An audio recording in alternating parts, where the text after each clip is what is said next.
Hi. Today we're going to take a text and chop it into sequences of a given length. This is something that's called k-meres when it comes to DNA sequences, but that doesn't really matter. First, let's generate some fake DNA.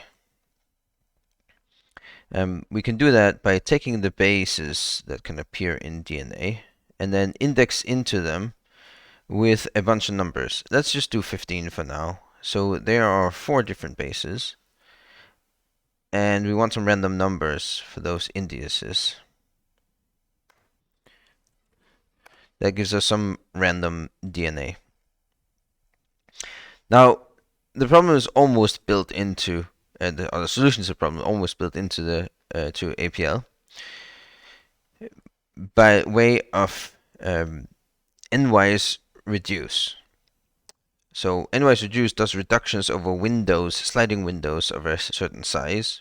The data goes on the right and the window size on the left.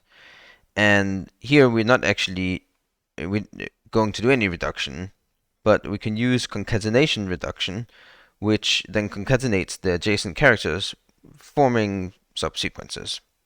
Here, for example, is the 4-wise or sliding windows of size 4 reduction, that's the slash, and concatenation is the comma.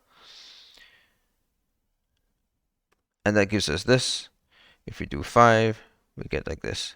And so this almost solves the problem, because the problem specification is that the left argument is the length of these k-meres and the right argument is the DNA. There's just one problem.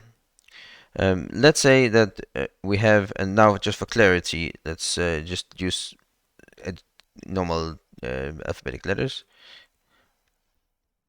Let's say we only have 6 bases. Then we have these two 5 mirrors. And if we have 5, then we only have this one, which is still correct. This is a list of character vectors, a list of strings if you want. But if you only have 4, then, well, this looks strange. So this output form from APL, which is known as the maximum boxing level or the display format, notice how it changed this arrow, which indicated an axis, into this circled bar. And this indicates that there is an axis, but it's a 0 axis, it's length 0. So this is still a vector of vectors, but there aren't any. And it's not the same thing as just any empty list. And we really want to be consistent here and always return a vector of 5 element character vectors, only that there aren't any. So in here, we can see that there are indeed 5 elements, which is great. So this is still correct. This is a vector of no 5 element vectors. However, if we further shorten, then we get a length error. And APL will not allow you to do an n-wise reduction over an argument that is, or data argument that is more than 1 element shorter than the requested length. So the actual problem here is not really solving the main thing of k-meres, but rather working around this limitation. And I'll show a couple of ways to do so. So first, very simple. We can see that we can have up, we can down to 1 less than the requested length. So let's define a lambda like that. The data goes on the right, and the length on the left.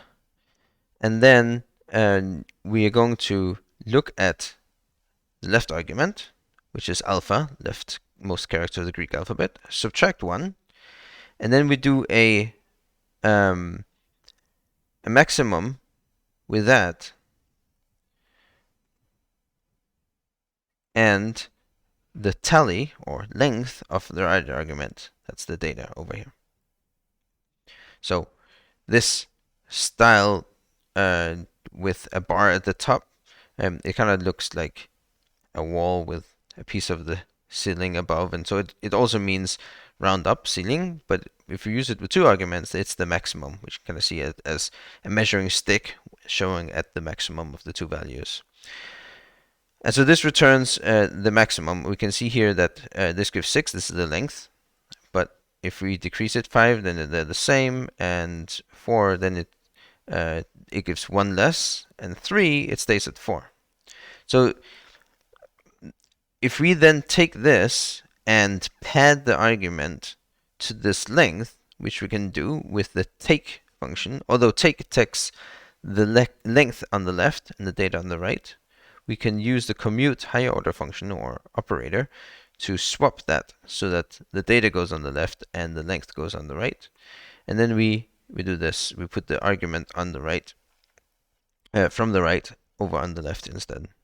And now we can see that we got padded with a single space here, and if we give it even less less elements, we pad accordingly. So now we end up having at least a length 4. And with that, we're done. We just do the endwise reduction, and we can see that we get the correct result here. So this is one solution to the problem. We can try, and it works like this.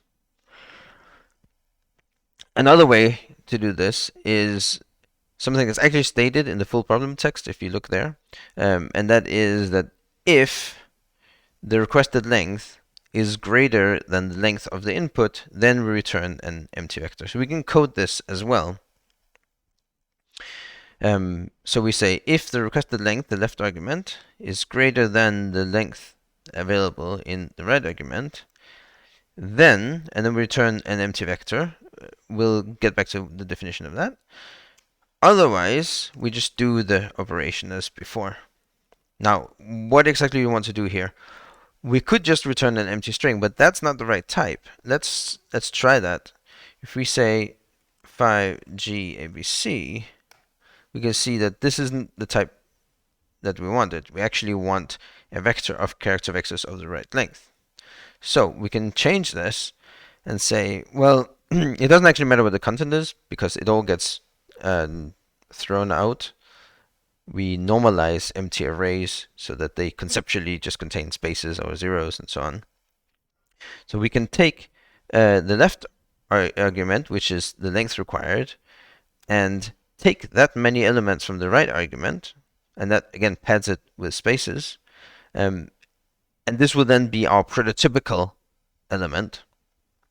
Then we enclose that to treat it as a single unit. And then we take 0 of those. And now we get the right type of result. And it also works on the full argument as before. So these are 2 different ways of coding around the problem. One is by extending the data so that we always have enough data. That was F.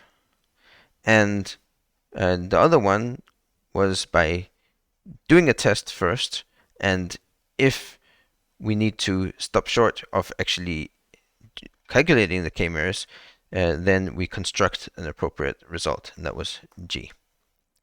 Thank you for watching.